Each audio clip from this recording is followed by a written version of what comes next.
Welcome to Second Cinema, everyone. I'm your host, Hillary Russo, and we have a lot to talk about today. We're going to be talking with filmmaker Sc Anthony Prim and the world of video blogging. Now, this is a guy that knows his stuff when it comes to video blogging. He's going to be talking about Squiggle Booth, his website, as well as showing some of his films right here on Second Cinema. It is one you don't want to miss, so stay here. We'll be right back with more Second Cinema.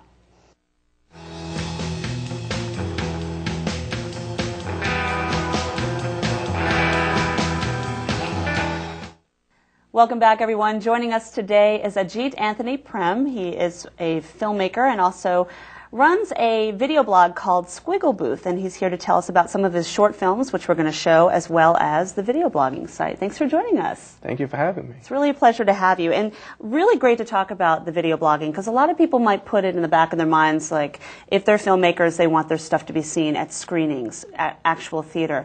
But your stuff can be screened anytime. Yeah.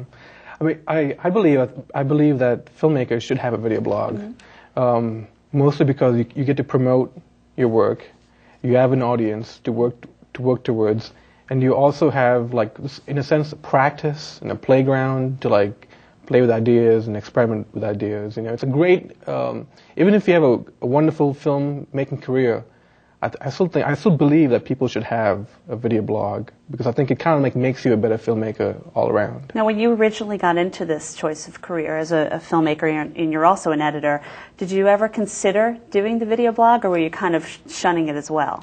Oh, I was pretty like, video blogs are just for, I guess, someone who kind of held up a camera to themselves and made faces and all these things. But now I think I see the medium evolving, and even the people that, even the audience, in a sense, appreciating a lot more stuff than short films and personal diaries. Like, it's evolving into a whole different, like, just the structure, the content is getting a lot more interesting, I think, than anywhere else. It's such another media outlet that we really should not shy away from. Absolutely. I mean, we're seeing YouTube videos of everything now, and I think people might get the misconception that that is what we mean by video blogging, but you really go into depth on your films, about your films, on Squiggle Booth and Tickle Booth, which is, Tickle Booth is a little different from Squiggle Booth, right? Yes.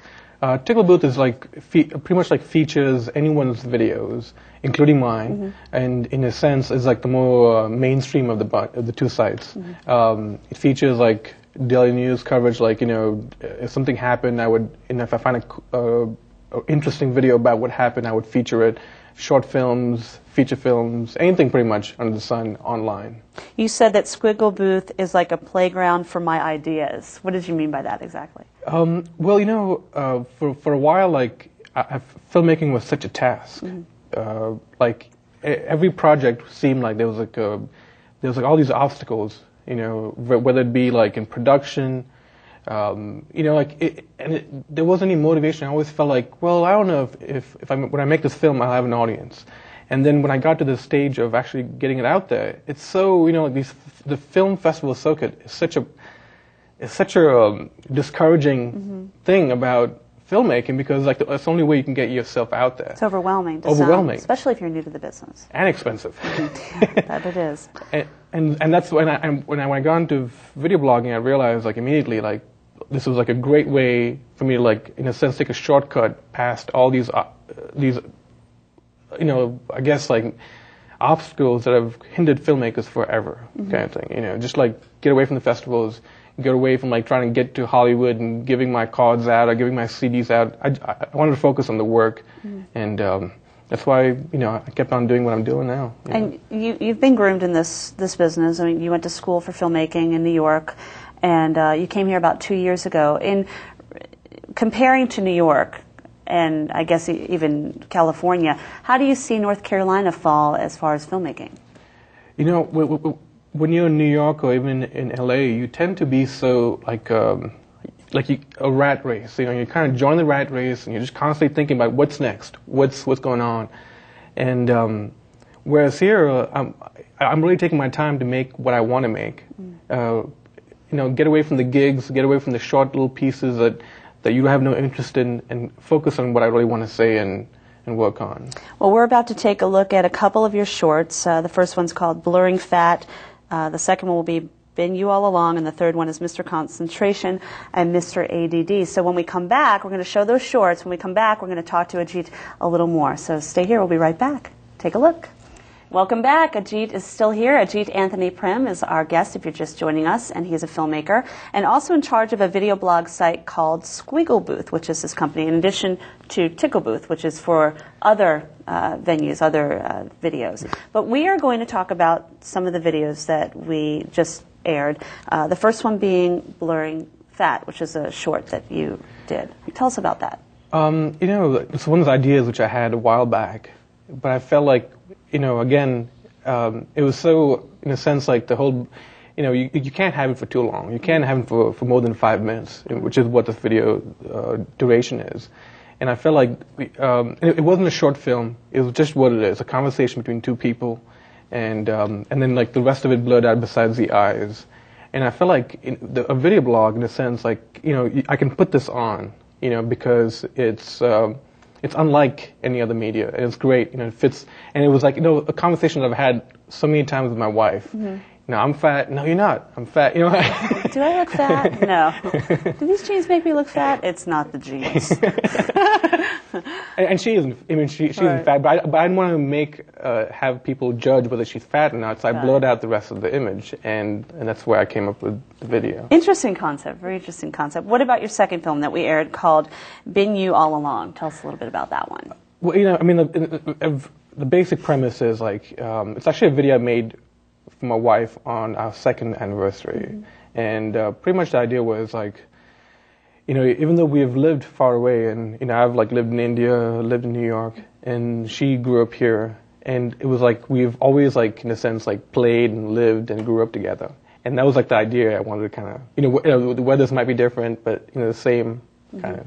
Like a homage to her in a way. Yeah. Yeah, that's pretty. So is she watching? She's got to be watching. She's got to be watching. She's watching. I mean, these cats, right? Swimming ponds and everything. Okay, your third film that we aired was Mr. Concentration and Mr. ADD. What about that film? Well, Squiggle Booth is like a collaborative video blog, and this is why I think partially why I'm like so excited about it, because I can kind of invite someone, like for example in this case Ron, he lives in LA, and I'm like, and he's like, I need some inspiration, I need some ideas, and I type out a little script. He does it. He kind of edits the piece and then sends it back to me online, and then I'm able to put it on. But so it's kind of this collaborative thing. Like it's always like I'm kind of looking for like people I can like collaborate with. Right. And in this case, like it was something that I could tell that was kind of like going on in the background of his mind. Like this how to be whether to be like to focus on one thing or to focus on all these different various things that were kind of like exciting him. And I was trying to like just show the dual life that he was leading. Are these ideas from real life circumstances always? Do you find that you do better work when it's something that might have happened or something you deal with every day?